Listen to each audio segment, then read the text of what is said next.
Now to Nigel Farage, who's leader of Reform UK, who joins me, I think, from another side of the United States. Thanks for your time. Mr. Farage, I saw you 2 days ago at the Trump rally in Pennsylvania, and you told me two things. You say you watch as his stature almost physically grows as he feeds off the audience, and watch as he wins. You were both right on both of those.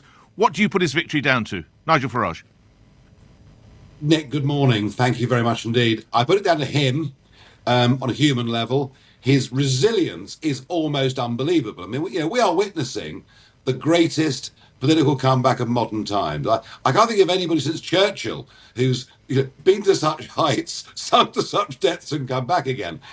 Resilience, hard work, consistency, belief, and they put him through courts. They've tried to kill him. I mean, it's unbelievable what this man has been through. And when I saw you the other day, I'd met him and spoken to him. I couldn't believe how well he looked. That day, he did 4 rallies. He spoke for 6 hours on a public platform, age 78. He finished at 2:15 a.m. He got to bed at 4 o'clock. I mean, the whole thing's unbelievable.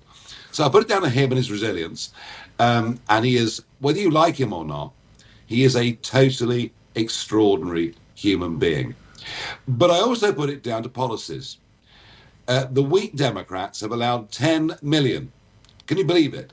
Maybe more than 10 million illegal immigrants to come into America. Too many of them are joining the drug gangs. Too many of them are getting involved in mobs, in inner city violence. And the Americans can see that happening. Secondly, the cost of living in America under Democrat policies has gone up. And why? Because they reversed his energy policy. Remember, Donald is drill, baby, drill.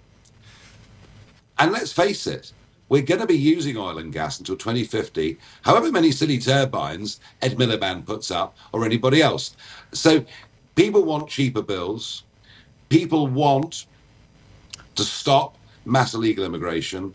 But people also want the values of family, community and country brought back to their country by a brave leader. And one more thing. 4 years ago, as he left office, the Abraham Accords were being signed.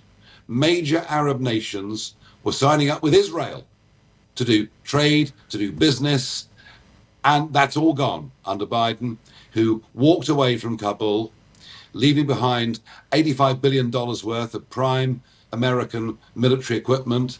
In came the Taliban, who the British, also had fought for 20 years. Biden gave it back to them. Putin saw the opportunity. The world is a far more dangerous place after 4 years of Biden. Up in Pennsylvania, you're right to point out some of the biggest cheers were reserved for what he said about immigrants and the issues there. What do you take away from that for Reform UK and the position in the UK? I think that many of the arguments and debates that Donald Trump has won this victory on, against mainstream media, against, the big corporations, against establishment America. I think the parallels with UK politics are truly extraordinary. Well, do you need to get tougher, Nigel Farage, with the stance that Reform UK takes on this? Well, I think my stance has been pretty clear, Nick, for many, many years. My stance is neither hardline nor softline. It's common sense. If you come into Britain illegally, you should be deported. And by the way, 20 years ago, when we had David Blunkett as Home Secretary, if you came illegally, your feet didn't touch the sides. You were gone. All I want is a return to common sense. He's given a heck of a to-do list. He's healed the country. He'll fix the borders. He'll fix everything. He'll make America strong, safe and prosperous. He'll even bring peace to the Ukraine and possibly to the Middle East. Nigel Farage, is he really going to be able to achieve all of the above? There's not much wrong with ambition, Nick, is there? But what about when the rubber hits the road and you hit reality? Well, hang on. What was Kamala offering? Do you know? Could you, in a sentence, tell me what Kamala stood for? I've no idea. Perhaps a night out with Oprah Winfrey and some hope. That's about all I can think of. There you are. Look, of course, what he said may not be all directly achievable, but that's not the point. Churchill said during the Blitz, we will move on, we will go through this to the sunlit uplands. You have to offer people a vision of hope. You have to give people a goal they're trying to achieve. And you know what? That doesn't matter just nationally, it matters individually as well. We all have to have dreams. Trump has a dream for what he will do in America over the next 4 years. And you know something?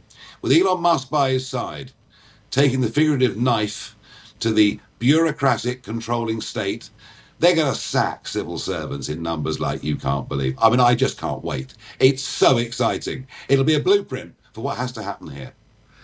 In that rally, President-elect Trump talked of wanting to use the death penalty on immigrants who kill Americans, and you will recall, Nigel Farage, that probably got the biggest cheer of the night. Yeah. Is that something that would be popular with British voters? Is it something you'd consider campaigning for? It's one of those funny ones, Nick. I think if there was a referendum on it, it might well pass. Or it might be 50-50. I don't know. There is still a significant level of support for the death penalty in the United Kingdom.